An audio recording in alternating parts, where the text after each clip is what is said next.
Special guest in studio today, and definitely a familiar face on the South Plains, Mike Leach. Thank you so much for joining us today. We love having you here. It's been a little while since you've been to the Hub City. Yeah, it's been a while. It's an honor to be here. I'll tell you, after you're away from Lubbock for a while, you forget how spread apart it is and how wide the wide open spaces are. That's right. You know, I'm sitting there in the vehicle and it took forever to get to 50th Street. But no, a great opportunity to come in, go to Barnes & Noble, meet up with our fans, and have a chance to, you know, sell a couple books. I, you know, did the book Swing Your Sword, and there's a lot of coaching at Texas Tech in there. And then, of course, that made the New York Times bestseller list. On the strength of that, had the chance to do Geronimo, and great opportunity to meet up with our fans and have an opportunity to renew some old friendships. I love it. Now, if you've never read your books before, what is the difference between the two? What are each of them about?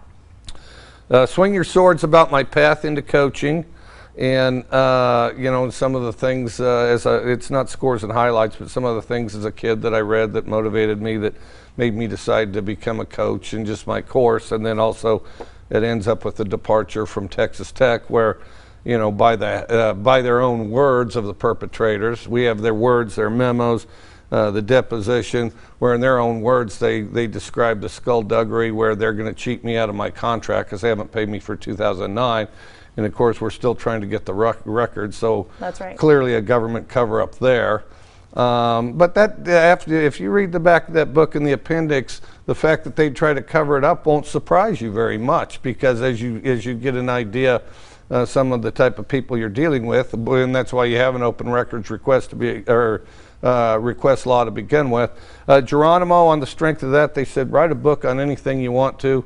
When I was a little kid, I read everything I could on Geronimo, loved Geronimo, had a picture in my office of Geronimo, would brag about Geronimo, and got to do a book on Geronimo. And you can look at the front of that book, you could tell Geronimo would be somebody that'd get after you. That's right. And you mentioned in the book, I actually had some time to read Swing Your Sword. I got through a few chapters this weekend. It's phenomenal, by the way. But I have to ask about Geronimo. You talk in this book about all your different childhood heroes. You named Daniel Boone, Bart Starr. What made you want to write specifically about Geronimo? You know, Geronimo was kind of funny. When I was a little kid, you know, and when this was back when you'd have 3 TV shows, and you'd go in the backyard and you'd play cowboys and Indians, and I was always an Indian. And so then, you know, was curious about Indians, and my mom took me to a library for the first time.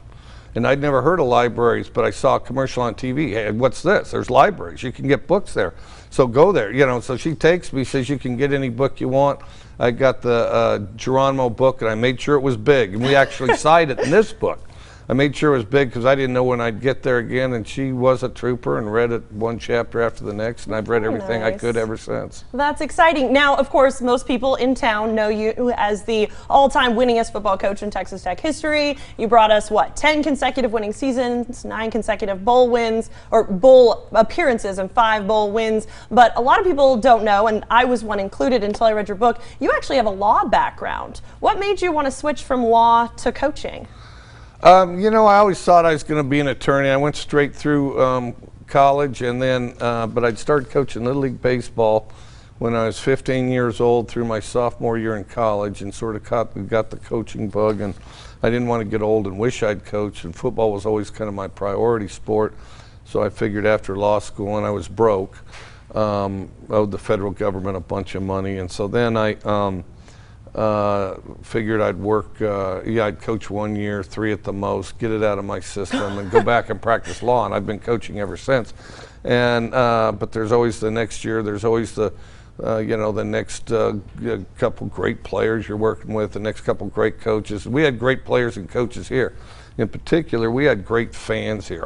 I mean, there was I mean, when you'd go into Jones Stadium, I mean, it was wild. You literally had neighborhoods in that stadium. You do. I mean, and you had that NFL quality where there were props. You had the collegiate quality where it was, you know, kind of rah, rah, rah. You had the real blue-collar group that used to pull the stands. Every game, we had to win. But as you got on a roll, they would pull the stands off and they would pass them down in an orderly fashion and stack them at the foot of the stadium. It's just an outstanding place, outstanding crowd, great people. And then of course I had the opportunity to go to Washington State, which is a fantastic place. Great people there, very tight field, kind of like a football version of Wrigley Field. You know, everybody's right on top of you, so it's pretty loud.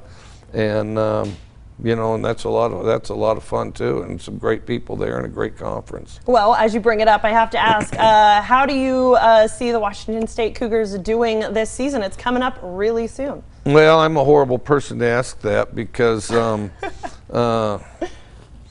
know, because we won 9 last year and got upset 4 times, and we've won 9 the last 3 years, and I always think we're going to win all of them, you know, and I've said this before, but you know, on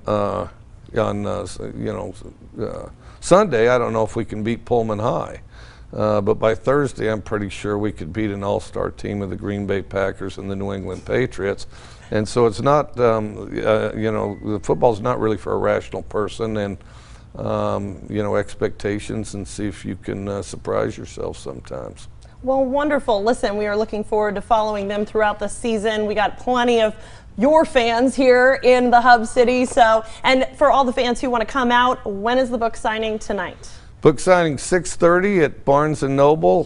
We'll have a bunch of people there, and you know, there's a lot of great books and just really good camaraderie, and the opportunity to meet fellow Red Raider fans, fellow Coug fans, because I'm trying to convert as many as I can to be Coug fans. I think you're doing a good job with that. So, but it's great to be in Lubbock, and just the kind of special relationship that I had the opportunity to have for 10 years with this great community. Well, thank you so much for joining us today. I know many people are going to be heading out to Barnes & Noble's real soon. It's starting in, what, an hour and 20 minutes? And he's going to be at the mall entrance of Barnes & Noble, so make sure to go find him tonight, get a chance to meet the famous Mike Leach. Thank you again for joining us. All right, well, thanks for having me on, and so I needed to learn some trends and you know, make new friends. You've made some new friends. It's perfect. That works out fantastically. I love it. Coming up, the folks from the Science Spectrum are here for Mad Science Monday. Stay with us.